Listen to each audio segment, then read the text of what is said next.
naar Yogyakarta, meestal Jogja genoemd. Hoofdstad van een gebied met 2,5 miljoen inwoners. Wat al direct te merken is aan het drukke verkeer, waarin vooral de fiets opvalt. In vergelijking met andere steden in Indonesië heeft Jogja dan ook de meeste fietsen per hoofd van de bevolking. Nu zijn de mensen op weg naar het paleis van de sultan, de Kraton, waar tenslotte een onafzienbare menigte staat opgesteld wanneer de gasten uit Nederland hier arriveren. Velen onder hen zijn studenten aan de invloedrijke Gadjah Universiteit, die hier in 1949 werd opgericht en die nu 10.000 studenten telt.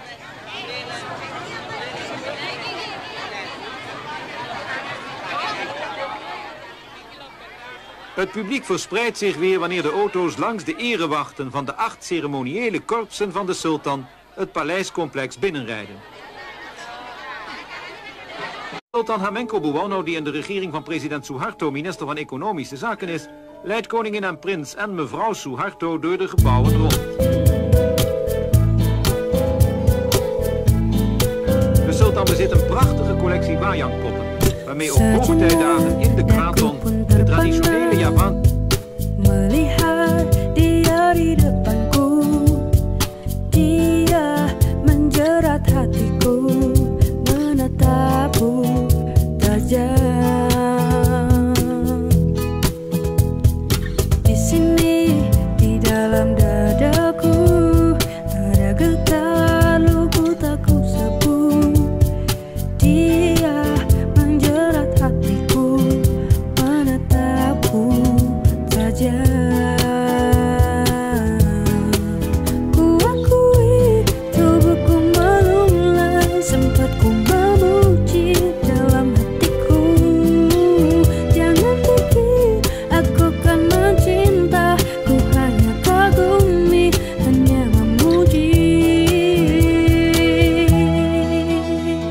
Sejenak daku pun terpana melihat dia di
ikuti pemandu ya, ikuti pemandu.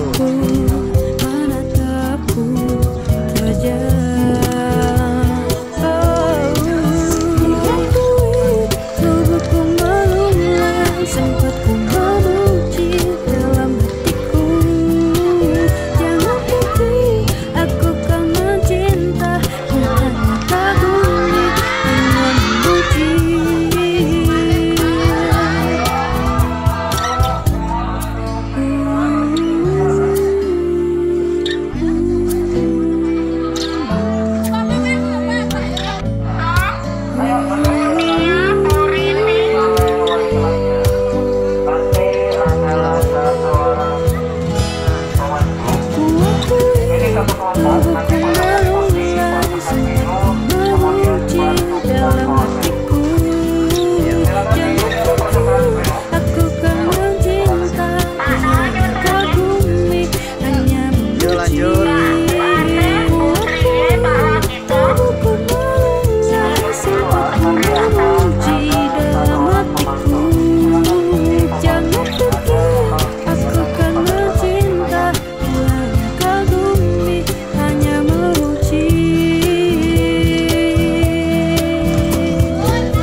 Angge. Lola dilepaskan. Yuk, sambil jalan yuk. Coba jeung payungan, Pak. Nah, jeung wali kelas ya, Pak. Wali kelas. Pak, acan, Pak. Oh. Lensa pendek. Bisa. Anjing, 1, 2. Cekapan. Jalan. Itu rombongannya tertinggal.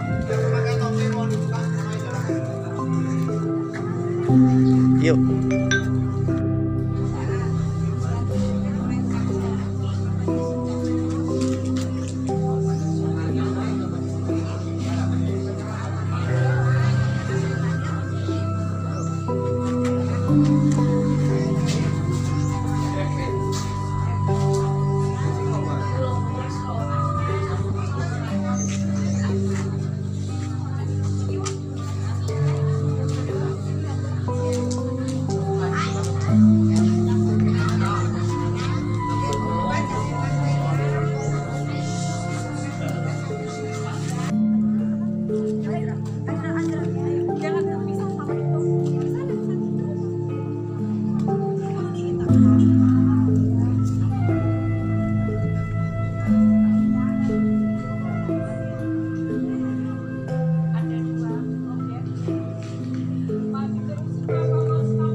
Soket pakai lama soket pakai.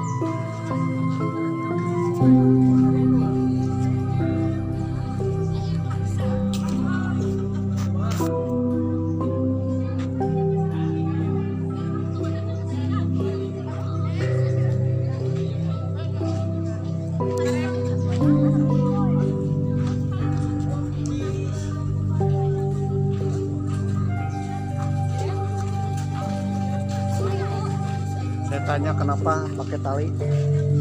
Apa area apa? Iya, area tidak boleh. Wow.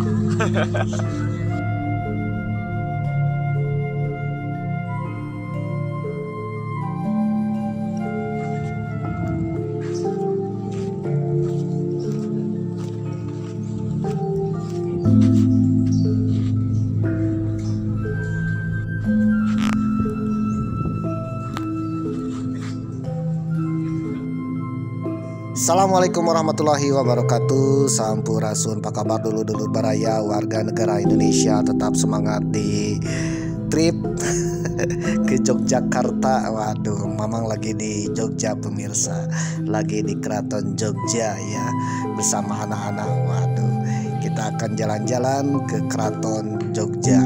Tak lengkap kalau kita pergi ke Jogja tanpa berkunjung ke Keraton Yogyakarta pemirsa. Mungkin episode-episode sebelumnya Mamang pernah ke Keraton Solo. Nah, kali ini kita ke Keraton Jogja. Mungkin kalau ke Keraton Jogja keberapa ya? Mungkin udah ke-10 kali. Tapi nggak bosan-bosan ya. Kita jalan-jalan bersama anak-anak, waduh, bersama teman-teman rekan dan sebagainya, keliling-keliling di Keraton Jogja sambil berwisata budaya, sambil melihat isi keraton dan juga sambil belajar sejarah dari para pemandu ya. Kita bisa tahu dari Bapak Ibu pemandu ini isi dalam Keraton Yogyakarta ini pemirsa ya, mengasihkan sekali, apalagi kita bisa selfie. Nah, kebetulan kenapa Mamang bawa sarung? Mamang bukan berarti Mamang harus meronda di keraton ini pemirsa, tetapi Mamang habis dari Masjid Agung Keraton ya, habis Jumatan. Kebetulan waktu itu hari Jumat, jadi Mamang habis Jumatan pakai sarung. Aduh, dan kebetulan dari dari masjid ke keraton itu sangat dekat. Akhirnya sarung pun dibawa pemirsa, nggak sadar ya sarung pun terbawa ke keraton. Waduh, tapi nggak apa-apa lah, ini udah kebiasaan Mamang ya, kebiasaan Kak selalu bawa sarung Kak, mirip-mirip si Unyil. Oke, Mamang akan jalan-jalan ke Keraton Jogja, keliling-keliling Keraton Jogja. Di Keraton Jogja ini ya, kita harus bersama dengan pemandu karena ada hal-hal yang diperbolehkan dan tidak boleh ya. Takutnya Mamang melewati area yang tidak bolehkan. Kalau tidak boleh katanya tidak boleh pulang. Waduh. Kalau tersesat di keraton seindah ini ya Mamang pingin lah. Oke, backpacker mania ya, tentang Yogyakarta ini sangat unik sekali. Yogyakarta ini sangat unik. Keunikannya salah satunya adalah bahwa Yogyakarta ini merupakan daerah istimewa ya, daerah istimewa di Republik Indonesia. Yang namanya daerah istimewa itu ada dua pemirsa ya, daerah istimewa Yogyakarta dan daerah istimewa Aceh. Daerah istimewa Yogyakarta di mana wilayah Yogyakarta dipimpin oleh Sultan Yogyakarta dan wakilnya Adipati Paku Alam untuk memimpin Yogyakarta sekaligus setingkat dengan provinsi pemirsa. Berbeda dengan provinsi yang lain, kalau gubernurnya itu dipilih oleh rakyat ya, tapi kalau Yogyakarta gubernurnya itu adalah Sultan Hamengkubuwono atau Sultan Yogyakarta dan juga wakilnya Paku Alam ya, Adipati Paku Alam atau Kadipaten Paku Alam. Oke, kenapa Yogyakarta ini istimewa? Waduh, ini anak-anak juga banyak bertanya nih. Aduh, gimana nih? Nah, kebetulan Mamang akan sedikit cerita tentang mengapa Yogyakarta ini benar-benar istimewa dan merupakan daerah istimewa yang satu-satunya dipimpin oleh raja ya. Raja memimpin daerah dengan setara dengan gubernur dan wakil gubernur. Dikutip dari laman jogjafrop.go.id dengan artikelnya "Bersatunya Yogyakarta dalam Bingkai Republik Indonesia, Bukti Kuatnya Semangat Kebangsaan", edisi 16 Agustus 2023. Tepat 5 September 1945, Sri Sultan Hamengkubuwono ke-9 dan KGVAA Paku Alam ke-8 menyatakan Keraton Ngayogyakarta Hadiningrat dan Kadipaten Paku Alam di Yogyakarta resmi bergabung dengan Negara Kesatuan Republik Indonesia. Bergabungnya dua entitas kerajaan dari Yogyakarta yang jauh sebelumnya telah memiliki kedaulatan politik dan keberadaannya diakui dunia itu berdampak sangat penting bagi keberlangsungan NKRI yang baru saja memproklamasikan kemerdekaan Indonesia di Jakarta pada tanggal 17 Agustus 1945. Sejarah mencatat Yogyakarta menggabungkan diri ke dalam Republik Indonesia sekaligus mengawal serta menyelamatkan kemerdekaan negara yang baru saja lahir. Bergabungnya Yogyakarta didasari naluri perjuangan dinilai menjadi bukti semangat kebangsaan yang sangat begitu kuat. Pandangan kebangsaan inilah yang dipegang teguh selama proses penggabungan Yogyakarta dengan Republik Indonesia yang genap berusia 78 tahun pada 17 Agustus 2023. Melansir dari tulisan KGVAA Paku Alam ke-8 yang dilansir dari jogjafrop.go.id dengan artikel yang sama, yang waktu itu menjabat sebagai Gubernur Kepala Daerah Istimewa Yogyakarta berjudul Proses Penggabungan Yogyakarta dengan Republik Indonesia yang diterbitkan Humas Daerah Istimewa Yogyakarta melalui sebuah dekrit kerajaan yang dikenal dengan Amanat 5 September 1945. Monarki Yogyakarta menjadi kerajaan pertama yang menyatakan bergabung dengan resmi masuk ke dalam bingkai Republik Indonesia.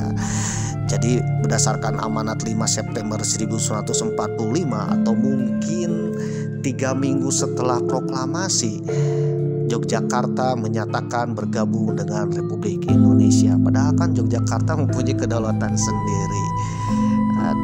Seandainya mungkin waktu itu Sultan Hamengkubuwono IX tidak menyatakan bergabung dengan NKRI, mungkin Yogyakarta sekarang menjadi negara yang berdaulat, mungkin setara dengan Brunei mungkin ya, dan juga negara yang merdeka tidak di bawah NKRI. Namun Sultan Hamengkubuwono IX mengamanatkan untuk bergabung dengan NKRI, dan itu adalah kerajaan pertama yang menyatakan bergabung dengan NKRI. Sehari setelahnya, pemerintah pusat memberikan Piagam 19 Agustus 1945 yang merupakan bentuk penghargaan atas bergabungnya Yogyakarta dengan Republik Indonesia. Piagam yang ditandatangani Presiden Soekarno ini sekaligus memperkuat kedudukan Sri Sultan Hamengkubuwono ke-9, Kesultanan Raja Kesultanan Yogyakarta, dan Sri Paduka Paku Alam ke-8, Raja dari Kadipaten Paku Alam, dalam memimpin Yogyakarta. Ini merupakan jawaban yang diberikan sehubungan dengan telegram yang telah bersama-sama Sri Sultan dan Sri Paduka Paku Alam kirimkan kepada pemerintah Republik Indonesia di Jakarta. Akhirnya pada tahun 1945 Sri Sultan dan Sri Paduka Paku Alam membuat satu amanat bagi rakyat Yogyakarta, baik lingkup kesultanan maupun Paku Alam, untuk meyakinkan kepada rakyat tentang kekuasaan pemerintah daerah istimewa Yogyakarta setelah Jepang tidak berkuasa. Telegram yang dikirim kedua pimpinan Yogyakarta tersebut sesaat setelah proklamasi kemerdekaan ternyata besar sekali artinya, bukan saja bagi kepentingan rakyat Yogyakarta dan Paku Alam yang di kemudian hari menjadi satu dalam daerah istimewa Yogyakarta, akan tetapi juga penting sekali bagi kepentingan Republik Indonesia sendiri. Sebab beberapa bulan setelah proklamasi kemerdekaan Republik Indonesia, Jakarta diduduki oleh tentara sekutu. Oleh karena itu, pemerintah Republik Indonesia memerlukan suatu tempat yang aman dari gangguan sekutu dan Belanda yang mulai berdatangan setelah proklamasi. Nah, satu-satunya tempat yang paling aman yaitu ada di Yogyakarta, dan itu pun atas restu Sultan Hamengkubuwono IX dan Sri Paduka Paku Alam. Yogyakarta menjadi pilihan satu-satunya, maka tercatat dalam sejarah Yogyakarta menjadi ibu kota Republik Indonesia pada zaman revolusi.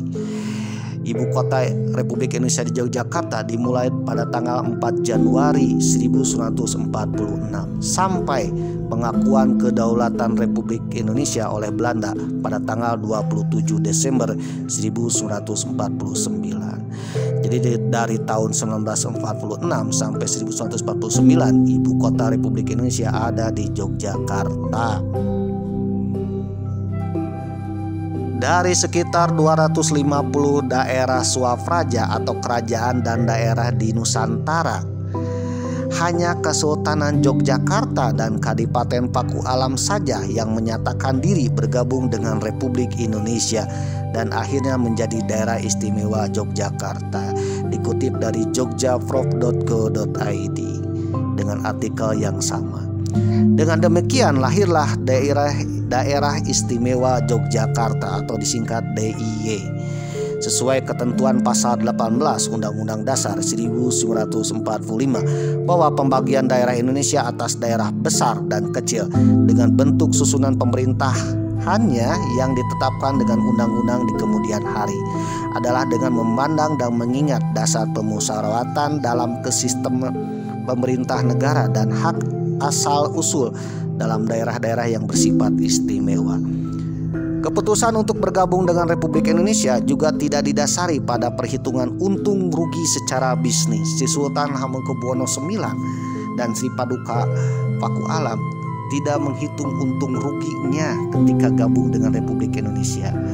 Yang ada pada pemikiran si Sultan dan Sri Paduka kala itu ialah kemerdekaan memang telah begitu dicita-citakan, sedangkan kemerdekaan itu merupakan kepentingan bangsa yang besar, bukan kepentingan daerah-daerah. Pandangan kebangsaan ini sudah tertanam sejak 1908. Yogyakarta menjadi tuan rumah sebagai kongres pertama organisasi Budi Utomo. Mungkin kalian sudah tahu ya, organisasi pergerakan nasional pertama yaitu Budi Utomo. Sumbangsi Yogyakarta dari Paduka Sri Sultan Hamengkubuwono ke-9 dan Sri Paduka Paku Alam ke-8 benar-benar sangat-sangat berjasa bagi kelanjutan Republik Indonesia. Bayangkan seandainya kalau tidak ada bantuan dari Sri Sultan Hamengkubuwono ke-9 dan Sri Paduka Paku Alam ke-8, maka otomatis Republik Indonesia tidak akan berumur panjang, pemirsa. Jadi ceritanya setelah Republik Indonesia proklamasi, Indonesia itu tidak punya apa-apa, dan begitu juga ibu kota Jakarta benar-benar tidak aman karena sekutu dan Belanda mulai berdatangan. Dan tempat satu-satunya perlindungan adalah Yogyakarta. Kenapa ke Yogyakarta? Ternyata oleh pandangan Belanda dan sekutu bahwa Yogyakarta ini adalah sebuah negara yang merdeka, pemirsa. Bayangkan kalau Sri Sultan Hamengkubuwono ke-9 tidak menyatakan bergabung kepada Republik Indonesia. Waduh, mungkin Yogyakarta akan terpisah ya, akan berdiri sendiri, dan mungkin Republik Indonesia tidak akan berdiri lama. Mungkin juga dalam beberapa hari sudah lenyap, pemirsa. Dilansir dari nasionaltempo.co dengan artikelnya, untuk Republik Sultan Hamengkubuwono IX sumbang 6,5 juta gulden. Waduh, ini berapa ya kalau dirupiahkan? Edisi Selasa 18 Agustus 2015 dengan editornya Ali Nur Yasin. Banyak kalangan menilai rekam jejak Sultan Hamengkubuwono IX sebagai seorang pemimpin sekaligus Raja Keraton Yogyakarta menjadi suri teladan yang tak lekang oleh zaman. Hamengkubuwono IX dalam kiprahnya pada baik era Soekarno maupun Soeharto memiliki ciri kepemimpinannya sendiri. Pada era Soekarno, Sultan dianggap banyak berperan dalam berdirinya tegaknya republik yang baru saja memproklamasikan kemerdekaan. Putra Hamengkubuwono IX, Gusti Bendara Pangeran Haryo Prabu Kusumo, yang dikutip dari tempo.co, menuturkan keteladanan Sultan yang masih diingat keluarga adalah semangat pengabdiannya secara sukarela kepada Republik pada masa awal terbentuk.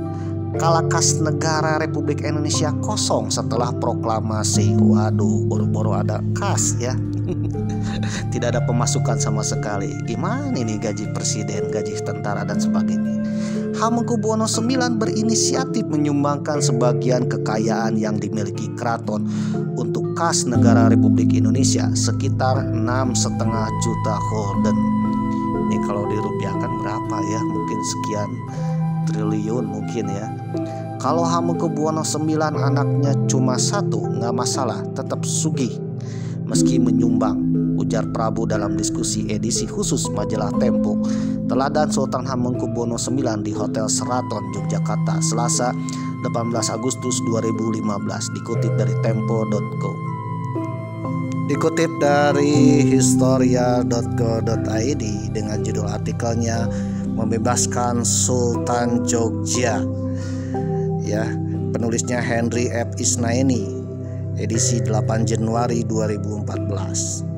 Para perwira dan tentara Belanda meyakini serangannya ke Yogyakarta dalam agresi militer Belanda II atau dikenal dengan aksi polisional yang kedua, yaitu Belanda menyerbu ibu kota Republik Indonesia yang ada di Yogyakarta. Para perwira Belanda meyakini serangan ke Yogyakarta itu untuk membebaskan Sultan dari Republik Indonesia. Ternyata apa yang terjadi? Mereka keliru.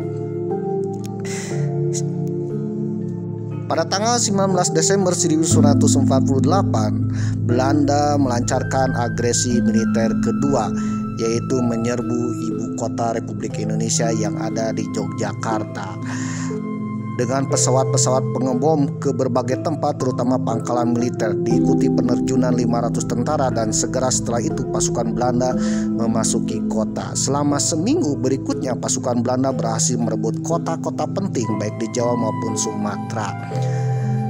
Menurut sejarawan George M. Kahin dalam Nasionalisme dan Revolusi Indonesia, Belanda mengabarkan kepada dunia bahwa perlawanan Republik hanya sedikit dan penduduk menyambut mereka sebagai penyelamat. Banyak tentara Belanda yang menyebarkan kampanye ini karena yakin bahwa mereka sedang membebaskan penduduk dari penguasa yang tidak disukai, yaitu Republik Indonesia, sekaligus membebaskan Sultan Jogja. Slogan dari mereka yang dibawa-bawa di Yogyakarta adalah "Ke Jogja untuk membebaskan Sultan," tulis Kahin ya. Karena itu, sementara para pemimpin Republik diasingkan, Sultan Hamengkubuwono IX tetap berada di Yogyakarta, tetapi ruang geraknya dibatasi untuk menjadi tahanan rumah. Kendati demikian, menurut Kustiniati Mukhtar dalam Pak Sultan dari masa ke masa yang termuat dalam Tahta untuk Rakyat, celah-celah kehidupan Sultan Hamengkubuwono IX, Sultan tetap dapat berkomunikasi dengan rakyatnya dengan cara puisters kampanye dari mulut ke mulut ya, sehingga berbagai instruksi bisa sampai kepada rakyat. Misalnya instruksi agar rakyat tetap setia dan hanya patuh kepada ngarse dalem atau sebutan untuk sultan bagi rakyat yang dipatuhi oleh seluruh rakyat. Terkesan dengan wibawa sultan, Belanda berusaha merangkul dan mengajaknya bekerja sama. Belanda meyakinkan sultan bahwa tak ada gunanya mengandalkan nasibnya kepada suatu republik yang masih demikian lemah. Belanda mengirim utusan, yaitu Residen M. Stok Dr. Berghuis, penguasa militer Belanda di Yogyakarta, Kolonel Van Langen, Husein Jayadiningrat, dan Sultan Hamid II untuk mendekati Sultan Hamengkubuwono IX. Setelah usaha mereka tak membuahkan hasil, berikutnya dikirim seorang direktur bank Belanda yang mengumbar janji akan memberi dana tak terbatas untuk Keraton Yogyakarta, saham di perusahaan pelayaran Belanda dan perusahaan kereta api Hindia Belanda. Jika mau bekerja sama, Belanda juga akan menjadikan Sultan sebagai penguasa seluruh Pulau Jawa dan Madura. Waduh, ini iming-iming Belanda ya.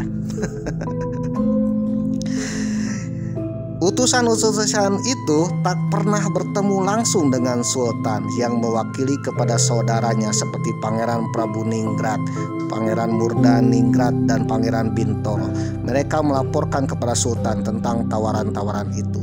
Reaksi Sultan Hamengkubuwono ke-9 hanya senyum sinis. Waduh, Pak Sultan, Kalau gabung dengan Belanda, Pak Sultan dapat saham kereta api, dapat uang, dan juga menjadi penguasa Madura dan Jawa. Apa reaksi Sultan Hamengkubuwono ke-9? Cuman senyum. Waduh, senyumnya senyum sinis, yang artinya menolak. Tampaknya benar-benar sedang gandrung kemerdekaan dan keinginannya hanya satu, agar Belanda segera henyah dari bumi Indonesia. Menurut Kahin, dalam Sultan dan Belanda termuat dalam tahta untuk rakyat, dan Sultan menolak semua tawaran itu. Belanda akhirnya terpaksa mengakui bahwa mereka telah salah menilai Sultan Hamengkubuwono IX. Dengan demikian, Belanda telah melakukan kekeliruan dalam usaha menguasai Republik Indonesia karena salah satu perhitungan yang fundamental mengenai watak Sultan Hamengkubuwono IX. Jadi, berkat Sultan Hamengkubuwono IX inilah Republik Indonesia terselamatkan, pemirsa. Ternyata itulah seorang negarawan yang mempunyai rasa jiwa nasionalisme, pemirsa. Bayangkan seorang sultan mempunyai wilayah yang kemungkinan bisa merdeka, tetapi ingin bergabung dengan Republik Indonesia. Bahkan ketika Belanda mengiming-imingi seandainya sultan mau bergabung dengan Belanda, ya, tidak bergabung dengan Republik Indonesia, sultan akan memimpin Pulau Jawa dan Madura, akan memberikan saham dan sebagainya. Namun Sultan Nehi, ya, tidak menerima tawaran dari Belanda, cukup tersenyum sinis saja. Waduh. Jadi inilah sejarahnya mengapa begitu pentingnya Kesultanan Yogyakarta yang dipimpin oleh Sri Sultan Hamengkubuwono yang waktu itu Hamengkubuwono ke-9 dan Sri Paduka Alam yang ke-8 dari Kadipaten Paku Alam. Jadi Yogyakarta ini ada dua kerajaan, pemirsa. Ada Kesultanan Yogyakarta dan Kadipaten Paku Alam. Dua-duanya benar-benar sangat berjasa dalam mendirikan negara Republik Indonesia. Indonesia bisa terselamatkan karena Yogyakarta. Mungkin satu pesan kepada pemimpin kita di masa yang akan datang, ya, kita harus mempunyai rasa jiwa nasionalisme dan patriotisme, bukan bisnis dan mata duitan, pemirsa. Waduh, ya, bahaya kalau pemimpin kita mata duitan. Mungkin pahlawan yang telah gugur pun akan bangkit kembali, pemirsa, yang merasa menyesal kalau anak cucunya itu mata duitan, ya, kalah dengan duit. Karena dahulu para pahlawan kita mendirikan negara Republik Indonesia. Bahkan seorang Sultan Hamengkubuwono, seorang sultan pun rela menyumbangkan dananya untuk Republik Indonesia dan menolak tawaran dari Belanda yang menggiurkan. Ingat, ya, menggiurkan. Jadi janganlah tergiur oleh harta, tahta, dan juga wanita, tapi tergiurlah untuk rasa cinta nasionalisme dan patriotisme terhadap bangsa dan negara kita untuk kemajuan kita.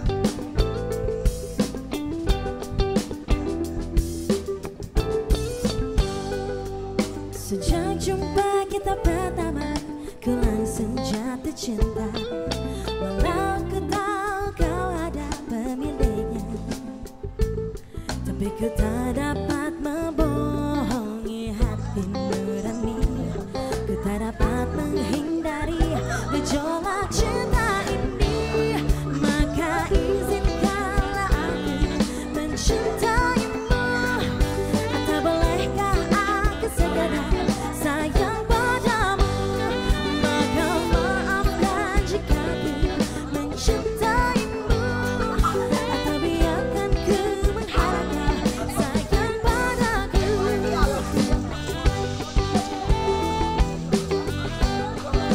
Dari mana? Ciawi, Tasik, Bogor. Memang serba salah rasanya ketusuk panah cinta. Apalagi kau juga ada pemiliknya, tapi ku tak mampu membohongi hati nurani. Ku tak dapat menghindari gejolak cinta ini. Maka izinkanlah aku Yuk, sambil jalan. mencintaimu. Sambil Atau jalan. bolehkah aku sekedar Ya, ikuti alur, ya. sayang padamu? Jangan sembarangan belok-belok. Ikuti Maka alur. maaf Nanti juga akan ketemu, akan keluar. Mencintai